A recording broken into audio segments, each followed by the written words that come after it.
غیر مسلم اس بات کے بھی قائل ہیں کہ محمد صلی اللہ علیہ وسلم، محمد ابن عبداللہ، وہ ایک بہترین انسان تھے،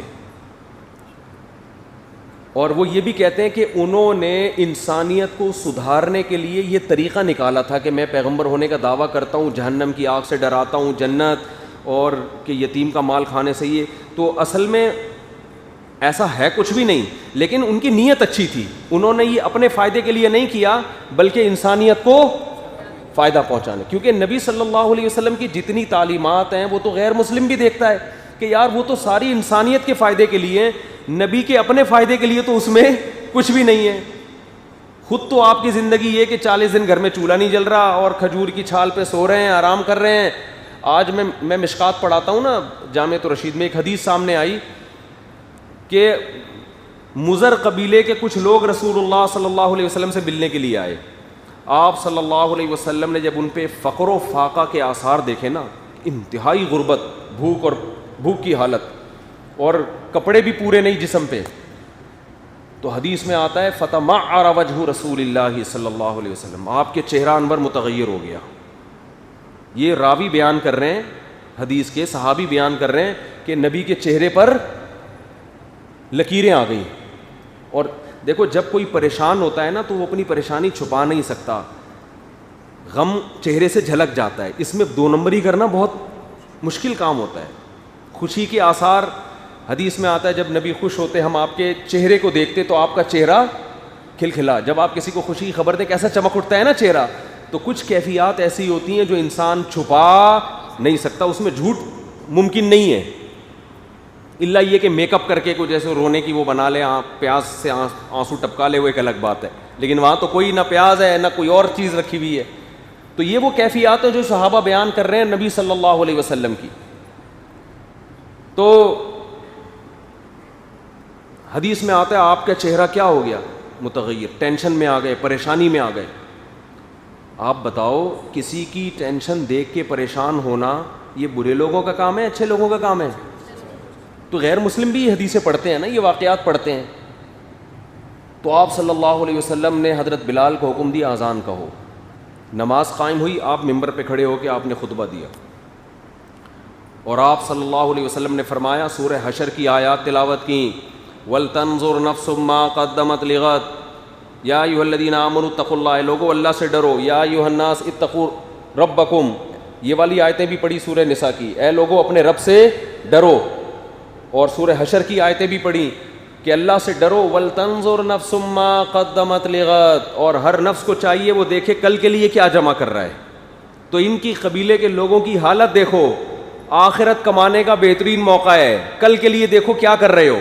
صحابہ کرام کوئی کھجوریں لے کر آ رہا ہے، کوئی کپڑے لے کر آ رہا ہے، ایک صحابی اتنا بڑا تھیلا لے کر آئے گھر سے کہ ان کے ہاتھ سے وہ چھوٹ گیا، تھیلا اتنا بھاری تھا، یعنی ان قبیلے کے لوگوں کو کھلانے کے لیے۔ تو یہ نبی اپنے لیے مانگ رہے ہیں یا ان لوگوں کے لیے؟ ان لوگوں۔ پھر آپ نے فرمایا کسی کے پاس کچھ بھی نہیں ہے، وَلَوْ بِشِقِّ تَمْرَةٍ، کھجور اگر آدھی کوئی لا سکتا ہے نا، کوئی غریب اتنا ہے کہ 2 کھجوریں اس کے گھر میں ہیں، تو ایک کھجور کو توڑ کر آدھی کھجور ان کو لا کے دے دے،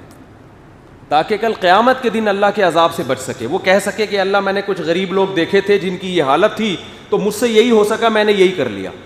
کیسی موٹیویشن ہے کہ نہیں ہے، کیسی زبردست ترغیب ہے۔ پھر جب ان کو سیر ہو گئے وہ لوگ، ان کو اتنا مال مل گیا کہ ان کی ضرورت پوری ہوئی، تو آپ صلی اللہ علیہ وسلم اتنا خوش ہوئے، فرمایا الدال علی الخیر کفاعلہ، فرمایا جو نیکی کی رہنمائی کرتا ہے وہ ایسے جیسے اس نے نیکی کی ہو، یعنی خوشی کا اظہار کیا کہ میں نے تمہیں صدقے کی ترغیب دی تو مجھے بھی صدقے کا پورا ثواب ملے گا، یعنی اللہ نے میرے لیے بھی اجر لکھ دیا ہے۔ تو یہ غیر مسلم بھی یہ چیزیں پڑھتے ہیں پوری سندوں کے ساتھ۔ یہ بھی نہیں کہا جا سکتا کہ یہ واقعہ غلط ہے، یہ مسلمانوں نے گڑھا ہوا ہے۔ او بھائی ایک چیز گڑھی جاتی ہے، 2 چیز پوری سندوں کے ساتھ، ہزاروں حدیثیں کون بیٹھ کے گڑھے گا؟ اور وہ بیان کرنے والا کوئی مصر میں بیٹھا ہے، کوئی جناب مدینہ میں بیٹھا ہے، کوئی کوفہ میں، کوئی بصرہ میں، کہاں سے حدیثیں ہمارے پاس مختلف سندوں سے جمع ہو رہی ہیں۔ پھر جن سندوں سے ہو رہی ہیں ان سندوں کے راویوں کے حالات کتابوں میں لکھے ہوئے ہیں، ان کے بارے میں ان کے علاقے کے لوگوں کے تبصرے۔ ایسا اللہ نے اپنے حبیب کی حدیث صلی اللہ علیہ وسلم کی حدیثوں کے جمع کرنے کا انتظام کیا ہے کہ جب کوئی غیر مسلم بھی پڑھے گا وہ انتہائی بدبخت ہوگا تو کہے گا یہ جھوٹے واقعات ہیں. ذرا سی بھی اس میں شعور ہوگا نا وہ کہے گا یار اتنے سارے لوگ اتنے مختلف جگہوں پر اتنے بڑے جھوٹ پہ جمع نہیں ہو سکتے کہ وہ بھی جھوٹ بول رہے ہیں وہ بھی جھوٹ بول رہے ہیں. کہاں تک ہوں گے؟ ایک ایک راوی کے حالات. ہم جب حدیث بیان کر رہے ہیں کہ صحابی نے کہا, غالباً یہ عبداللہ بن مسعود رضی اللہ تعالیٰ عنہ تھے اس حدیث کے راوی, ہم جب کہہ رہے ہیں کہ ان صحابی نے کہا کہ نبی نے یوں کیا ہے, تو غیر مسلم پوچھ سکتا ہے تمہیں کیسے پتہ چلا ان صحابی نے کہا ہے؟ تو ہم بتائیں گے,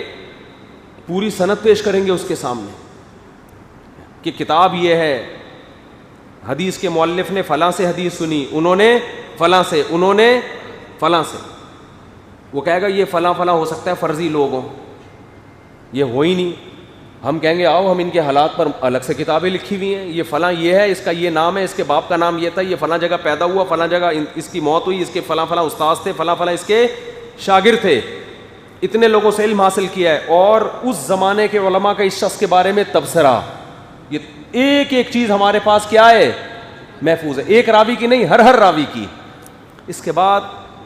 یہ بات کہنا غلط ہے کہ محمد صلی اللہ علیہ وسلم کی جو اعمال اور اقوال ہمیں ملتے ہیں وہ گڑھے ہوئے ہیں. اتنی حفاظت کا کسی تاریخ کی کسی کتاب کا ایسی حفاظت کا انتظام نہیں ہوا. اگر یہ خبر غلط ہے نا تو بھائی پھر دنیا میں کسی خبر پہ بھی اعتماد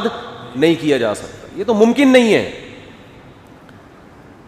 ہم تو بتا رہے ہیں کہ نبی سے فلاں صحابی نے سنا, پھر ان سے فلاں تابعی نے, اور پھر ایک تابعی نہیں اور بھی ہیں جو کہہ رہے ہم نے بھی یہ سنا ہے, ہم نے بھی یہ سنا ہے. اور ایک تابعی دمشق میں ہے, دوسرا مصر میں ہے, تیسرا کوفہ میں ہے, وہ کہہ رہے میں نے بھی کوفہ جا کے سنی ہے. آج ایک اور حدیث ہم نے پڑھی, حضرت ابو درداء رضی اللہ تعالی عنہ کے پاس ایک تابعی مدینہ سے چل کر آئے دمشق میں, اور کہنے لگے میں نے سنا ہے کہ آپ نبی سے منسوب ایک حدیث بیان کرتے ہیں, اللہ کی قسم صرف وہ ایک حدیث آپ سے سننے کے لیے میں مدینہ سے چل کے آپ کے پاس آیا ہوں. میں طلبہ سے کہہ رہا تھا دیکھو مشکات میں یہ جو آج ہم بیٹھ کے حدیث پڑھا رہے ہیں, ہم تو یہاں بیٹھ کے پڑھا رہے ہیں, یہ ایک حدیث, صرف ایک حدیث ہمارے پاس اتنی محنت سے آئی ہے کہ مدینہ سے ایک شخص اونٹوں پہ گھوڑوں پہ پیدل چلائے شام پہنچائے, کتنا لمبا سفر. اور ابو درداء صحابی رسول جو دمشق میں بیٹھے ہوئے تھے, کیونکہ جہاد ہو رہا تھا, اسلامی سلطنتیں پھیل رہی تھی, صحابہ دنیا میں پھیل گئے تھے, دمشق جا کے ان سے ایک حدیث سننے کے لیے آئے کہ آپ نبی سے وہ حدیث جو بیان کرتے ہیں میں چاہتا ہوں میں براہ راست سنوں, تاکہ میں اپنے شاگردوں کو بتاؤں کہ میں نے ابو درداء سے براہ راست سنی ہے. پھر شاگرد بتائیں کہ ہم نے قیس ابن کثیر سے براہ راست سنی ہے, یہ راوی کا نام قیس ابن کثیر تھا. پھر وہ کہیں ہم نے ان سے سنی ہے, اور بالآخر پھر اس اہتمام کے بعد جا کے وہ کتابوں میں محفوظ ہوگی, اور ان تمام کے راویوں کے حالات بھی محفوظ ہوں گے. ایک ایک حدیث اس طرح سے محفوظ ہوئی ہے. یہ خود محمد صلی اللہ علیہ وسلم کے سچے نبی ہونے کی علامت ہے. کسی کذاب اور جھوٹے کو خدا کی طرف سے ایسا پروٹوکول نہیں مل سکتا. اللہ کہتے ہیں کہ محمد صلی اللہ علیہ وسلم, تم یہ کہتے ہو معاذ اللہ پر جھوٹ باندھتے ہیں. ان کی شخصیت جھوٹی نبوت تو دور کی بات, ایک بات بھی ہماری طرف غلط منسوب کر دے نا تو ہم ان کا دایاں ہاتھ پکڑ کے ان کی شہرک کاٹ ڈالیں. کیوں؟ ان کی شخصیت کو ہم نے ایسا بنا دیا ہے کہ یہ جو کہیں گے لوگ سمجھیں گے یہ کس کا کلام ہے, اللہ کا. تو یہ عام انسانوں کی طرح نہیں ہے کہ جو کہہ دیں, نا نا نا, ان کی شخصیت کو ہم نے ایسا بنا دیا ہے,